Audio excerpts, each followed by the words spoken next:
in 2011. All right, I'm back with BioWare's Casey Hudson, and for the very first time, we're heading to Earth in Mass Effect 3. Casey, take us there. Right. Well, we've never been to the Earth in the Mass Effect series, and so this is actually a pretty big deal for us. We get to show you what the Earth is going to look like in the future, and it's not looking good. The Reapers have arrived. This is the beginning of the Galactic War. Now, who is that with Commander Shepard there? So up ahead is Captain Anderson. So that's an example of one of the key characters that have been in the Mass Effect series before. He's kind of your mentor, your moral compass, you know, so lots of other characters like that you might have seen in previous games are back. Pretty much all the key characters are in this game.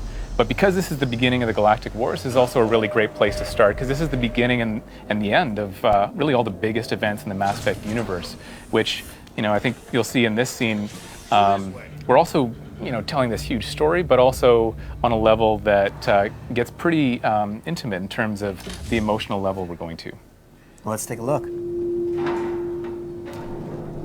Hey. It's okay.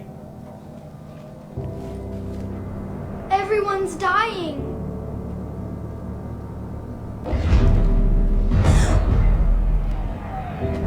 Come here. I need to get you someplace safe. Take my hand. You can't help me. Shepard! In here! So they're going to move on up ahead, and one thing that you'll see is we're actually really integrating a lot of these things that Shepard can do and movement, things like that, into the actual cinematics of the game in a way that's pretty seamless. So Shepard is going to be moving, looking at really big events that happen, like this Reaper that's landing on the Earth. And we're going to tie in a lot of these action moments in a way that people have never seen in the Mass Effect universe before.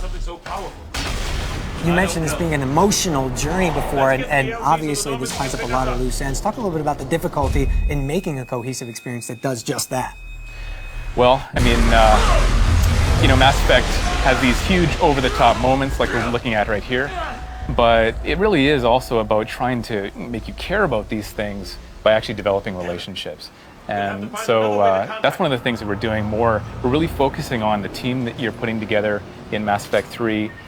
It is very much a war story, so it has, you know, an overall backbone to it that is aside from assembling your team. But that also is part of it, though, is developing this relationship with your squad.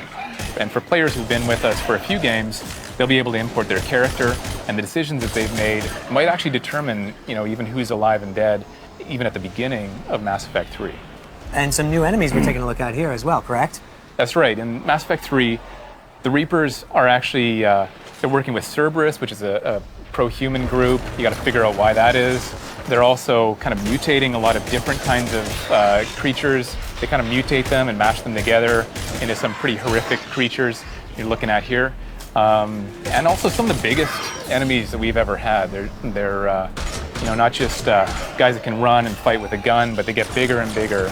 So there's some pretty amazing enemies in Mass Effect 3 as well.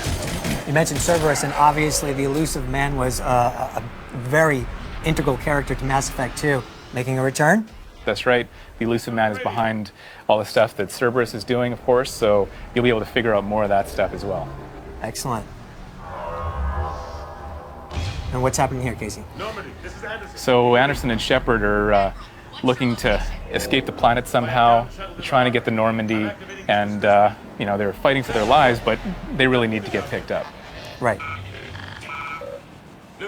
Replicating that sense of urgency that you had in Mass Effect 2, especially during the beginning part of the game, was that difficult to try to trump what you did in Mass Effect 2, which so many people recognize as being completely epic?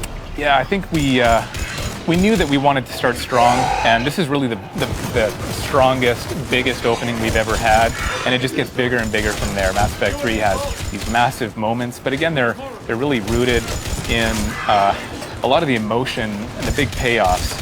So even something like you know, just fighting it out, trying to survive, and then having the Normandy come in, you know, that's one of the things we're trying to capture, but it just gets bigger and bigger from there. And what do we have there? So we've got the Normandy, so it's an opportunity for Shepard now to get back together with at least some of his friends from the past. All right, well, I know you guys delayed it recently, but there's a firm release date. When is Mass Effect 3 coming out? Mass Effect 3 comes out March 6, 2012 on Xbox 360, PS3, and the PC. All right, you got some familiar friends as well.